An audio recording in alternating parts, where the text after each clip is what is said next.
I could sense that they feel insecure. And I reached out to them and I said, listen, I will hold an open mic, we will sit down and we will discuss what the problems are. Some misconceptions, preconceived notions, and some false information spread by religious extremists had caused such a huge wedge between us and them that it took me almost 1 week to actually make them feel secure that this country is yours as much as it is mine. And people who spread hatred, people who spread false information are not our friends. The vulnerable groups, marginalized communities are mostly targeted through digital media and through certain hidden agendas. अगर आप एक trimmer लेने की सोच रहे हो तो इस वीडियो को पूरा देखना। फुल मेटल बॉडी है बॉस, गोल्डन कलर ट्रिमर जो आपके बालों को और So when you speak about gender harassment, you speak about protection of minorities, they are actually at a loss because there's no one to protect them, and small amount of false information goes a long way in causing trust issues and causing damage. So I've taken this initiative. We've in the Ministry of Information, we have this system which is known as a fact check, and it started off 2 years back, but now we've made it into a digital platform on all social media platforms where if we feel that any information needs to be verified, we actually put a stamp on it and we make it viral through our platforms, through our ministry, so that the ministry can actually tell the people that this information that was spread was false, or if some information requires authentication, we have those forums. But I believe that this is a great initiative that you've taken, and I would like to pay my compliments to Google and to Tech Valley on this collaboration where they've actually come up with a system where master trainers are going to be training journalists in this field. And as it is, there's a lot of contribution made by Google in the form of Google Lens, which is being widely used.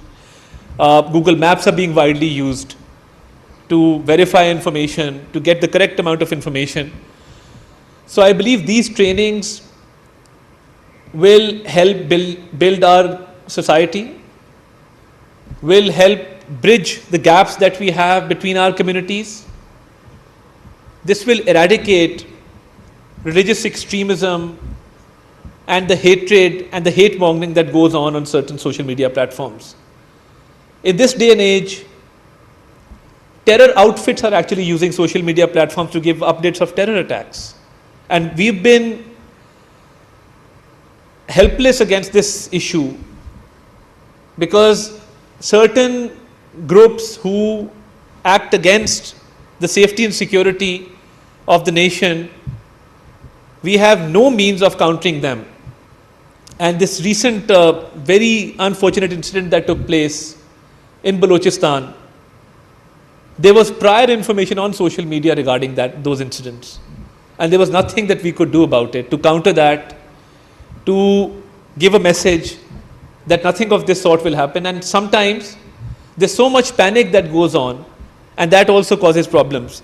So we're totally committed to this cause, and we're willing to go out of our way. And I would also like to offer my help and assistance that if we can collaborate with Google, with Tech Valley, maybe we can increase the number of trainees that you have, maybe take this from 1,000 to 2,000 in fact. And I think this will go a long way, because with the right amount of training, with the right amount of focus, we will be able to create an environment in which we will promote harmony between our people, in which nobody will be caused any harm in the digital domain. Because the harm caused on digital domain, there is no redressal for that grievance. We don't have systems whereby you can actually act upon that. And I've dealt with a few extremist groups in the recent past who were actually very fond of these digital media platforms. And I asked them that you spread so much false information and hatred, and you've resorted to extreme religious views on these platforms. they said these platforms are very effective for us because it helps us get our message across. So the digital space can be used positively and negatively.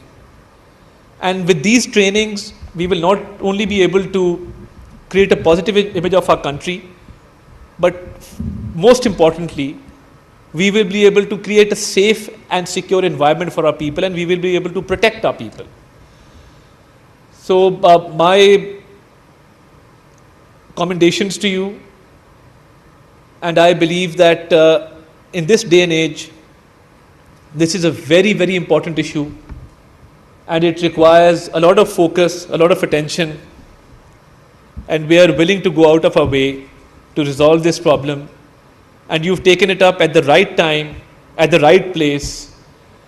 And I think that with this kind of approach, we will soon reach a level where our society will be free of these vices that I've just mentioned.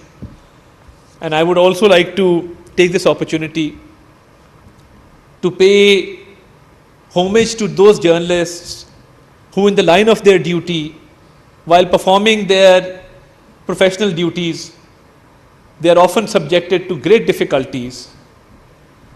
And freedom of expression is often targeted with the right kind of editorial system, with the right kind of approach. I think we will be able to resolve these problems as well, as we are totally committed to the freedom of speech, to freedom of journalism, as envisaged in our constitution. And I can tell you, because I've been on that side of the table as well, I started my political career as a student activist when we set out for the restoration of judiciary. And if we did not have support of the journalists at that point in time, of journalist bodies at that point in time, and if there was nobody to speak up for us, I think the landscape of the country would have been very different right now. So I think whether it is the need to raise our voice for rule of law, whether it is economic progress, prosperity, whether it is social issues, whether it is climate change, whether it is gender inequality, whatever issues we are faced with the help that you are providing, I think for us, sky is the limit, and Pakistan has a good story to tell. And thank you for your contribution in helping us